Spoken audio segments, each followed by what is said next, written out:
Vitor Ferraz, empresário da área imobiliária aqui na nossa cidade, da Trovari Imobiliária, conversa conosco. Vitor, momento difícil, momento da pandemia, de que forma essa situação difícil afetou o seu ramo de negócio, a área imobiliária? Bom, primeiramente, né, fechamento de tudo, você já tem um desaquecimento aí da procura por pontos comerciais, por outros tipos de imóvel, né? No geral, caiu. Mas o nosso maior problema durante a pandemia foi os índices de reajuste de aluguel, né? O IGPM chegou a bater 32,5%, 35%, né, para correção do aluguel. Então, ficando aí praticamente inviável as correções. E aí nós tínhamos uma insatisfação geral do proprietário, que as coisas aumentavam e ele não conseguia reajustar o aluguel de acordo com as coisas subindo, né? E o inquilino que não tinha condições de pagar o aluguel para aquela situação dele, né? Levando em consideração que antes da pandemia nós tínhamos índice de IGPM aí entre 7, 8, até menos que isso. Então, por isso era usado o IGPM, né? Graças a Deus agora está voltando aí para o normal, né? O nosso IGPM já está na casa aí dos 8, 7%, o que garante uma correção saudável do aluguel, né? E a gente espera que as coisas voltem a como era antes, né? Em 2018, 2019, aí, antes da pandemia. Vitor, o setor imobiliário, ele é refém, assim, de uma forma geral, do IGPM? Eu não digo tanto refém, nós somos mais reféns dos juros, né? Porque é uma cadeia. O que acontece? O setor da construção civil ainda é o setor que mais emprega no Brasil, tá? Então, se você tem uns juros alto, você não tem a procura por imóveis, certo? Porque a pessoa precisa financiar o imóvel, e se você tiver um juros muito alto, a pessoa não financia.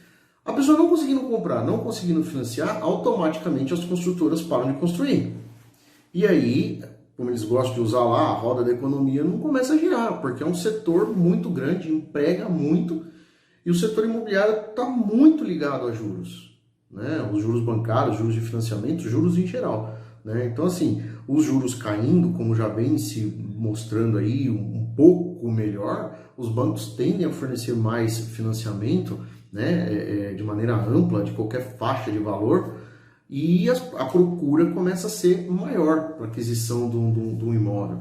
Apesar de na pandemia a gente ter tido uma busca maior por imóveis maior, acho que para as pessoas terem ficado tanto tempo dentro de casa, elas queriam sair de apartamento e irem para casas, né?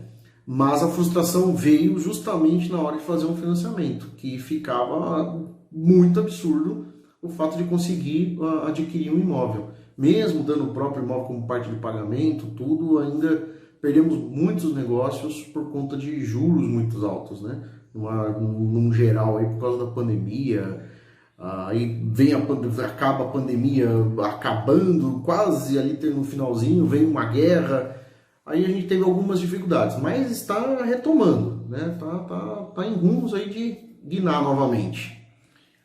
O que você acha, como empresário, dessa política governamental com relação aos juros em nosso país? Existe uma grita geral. O que a gente tá vendo aí é a seguinte situação, né? Acompanhando, eu não sou especialista da área, mas acompanhando notícias, né? Do mercado financeiro em geral. O que a gente vê? Realmente, entre as bolsas lá fora, com a nossa aqui dentro, a gente vem numa alta, né? E o dólar caindo na proporcionalidade, né? Então a gente meio que na contramão, as bolsas lá fora caindo, a nossa subindo, e isso é um fator econômico muito bom, né? Para quem entende um pouquinho mais aí, vai saber que dólar e juros andam juntos, né? Então quando um sobe, o outro sobe também. E a gente acompanhando a queda, acompanhando aí essa movimentação inclusive de inflação e deflação, a gente começa a ver o setor melhorando. Eu acredito que se não tivesse tido a pandemia, voltando um pouquinho no assunto, não tivesse tido a pandemia, nós teríamos um novo ciclo imobiliário, que aproximadamente é de 7 anos, né? Nós teríamos o começo do novo ciclo imobiliário, onde as pessoas buscam imóveis, casas, as empresas buscam ampliar os seus negócios e tudo mais. Mas tivemos isso interrompido, né? Então, Vitor, segundo os entendidos em economia, o nosso país passa por um período de melhoria. Sim. Você concorda? Concordo. Então a gente está engatinhando nessa situação, não sendo tão redundante, sendo notório, isso já era para estar muito mais avançado do que está, né? Mas estamos confiantes aí, né, de um segundo turno. Vitor, com relação ao governo atual, você como empresário, a sua área, ela depende inteiramente de ideias, de posições governamentais, tanto estaduais como federais. Como é que você avalia esse atual governo, esses últimos 4 anos? Gil, eu vejo da seguinte forma: apesar dos poderes serem separados, né, cada um ter a sua autonomia de poder, estadual, municipal, federal, isso é um casamento. Se os 3 não andarem junto, municipal, estadual e federal não andarem junto, vai cada um para uma ponta e não funciona. E não funciona. A pandemia, tivemos falhas em nível estadual, federal, tivemos, né? Mas voltando até no assunto, acredito que por nós, agora, mediante essas eleições do primeiro turno, número de deputados, senadores que ganharam, sendo agora a maioria a favor do governo atual, eu acredito que agora as coisas vão começar a sair do papel. É difícil você ter ideia e não conseguir pôr em prática, né? Porque existe um monte de tudo que todo mundo já viu. Roubalheira, ladroagem e tudo mais. E, na minha opinião, o foco não teria que ser sido isso. Um candidato tem um discurso vencido, que estava congelado, e ele simplesmente descongelou e está usando a mesma coisa. Esquece que já governou aqui. E vem com as mesmas ideias, com as mesmas falácias, com as mesmas coisas de sempre. E o outro perde mais tempo atacando do que mostrando o que já fez. Tem um monte de coisa, eu sigo o presidente atual em algumas redes, vejo o que ele faz, mas nem todo mundo vê, porque não existe uma divulgação. Eu acho que nos debates, menos briga e mais, olha, foi isso que aconteceu, apesar do Bolsonaro, né, principalmente com o Paulo Guedes, mostrando aí o que o Brasil vem crescendo e vem mostrando, eu acho que o foco tinha que ser mais nisso, e não tantas trocas de acusações. Vitor, independente quem vença as eleições agora no dia 30, dentro do seu ramo, o que você gostaria que acontecesse para que a situação, tanto de inquilinos, de compradores e do ramo imobiliário realmente melhorasse? Economia. A economia tem que melhorar. A economia tem que melhorar. Não tem jeito. É como eu falei lá no começo, né? O setor imobiliário, né, é um setor que a gente move tudo. Porque se não existir a venda, compra de imóveis, as construtoras também não vão construir. E aí desencadeia uma situação contrária do que todo mundo quer. Então o que eu espero da economia? Eu espero um juros justo, eu espero um crescimento, uma geração de emprego boa para que as pessoas tenham. Porque não adianta também os juros baixinhos, todo mundo desempregado, ninguém vai comprar nada. As construtoras não construírem, ninguém vai procurar nada. Então não adianta. Tudo tem que andar junto. Eu espero, sim, que tenhamos uma economia justa, juros justos, para que todo mundo consiga... É o que o setor imobiliário, eu acho que de maneira geral, espera, né? Uma situação da qual a gente consiga realmente trabalhar.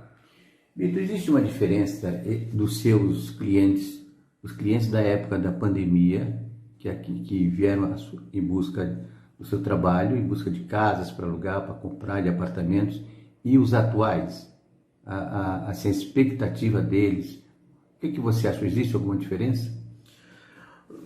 Olha, de maneira geral, não. Eles querem um imóvel, né, ou ir para um imóvel maior, ou adquirir um imóvel para que tenha uma renda passiva e tudo mais, né? O perfil não mudou. É o que eu costumo até falar com meus corretores aqui. A gente faz o nosso trabalho de vendedor. A gente mostra, incentiva, fala todas as vantagens, aí o nosso trabalho é interrompido no banco. Porque a pessoa vem com um ideal, uma perspectiva e tem as perspectivas frustradas no banco, né? Com parcelas altas por conta de juros e tal e tudo mais. E antigamente, né, um pouco antes, vamos falar aí do antigo ciclo imobiliário, que isso independente de governo, tá? Ciclo imobiliário, você tem uma alta e tem uma baixa. Você tinha a busca por imóveis, as pessoas compravam os imóveis porque cabia no bolso, né? Infelizmente, o brasileiro, de maneira geral, tem essa perspectiva. Cabe no bolso, eu posso comprar, né? À vista é uma coisa bem rara de acontecer, bem rara mesmo. Então depende do banco, depende do banco. Então eu vejo hoje pessoas buscando, mas se frustrando, porque a gente fala assim, o proprietário fala assim, mas o banco fala não. Então não tem jeito, ainda não está andando de mão dada. Vitor, esse problema infere que seja de classe A, B ou C, em relação a inquilinos? De maneira geral, sim. Na parte de locação, o que acontece? Não atinge tanto assim, né? Mais alguns índices que a gente usa para corrigir, o GPM ou às vezes o IPCA e tal, não interfere tanto. Sempre que a classe baixa acaba sofrendo mais por ter um orçamento mais reduzido e os imóveis cada vez mais altos, os aluguéis também sobem, né? Não tem jeito, né? Isso aí tá sempre andando de mão dada também. Aí você acaba tendo uma parcela da população que sofre um pouco mais porque não acompanha, né, o aumento ali, as correções. Classe média e classe alta sofre, mas não tanto quanto a classe baixa. Isso aí é evidente. Vitor, para encerrar, gostaria que você deixasse para os telespectadores uma mensagem como um empresário da área imobiliária. Tenham fé, acreditem, acredito não só vocês, mas como todos nós aqui, temos que acreditar num Brasil melhor,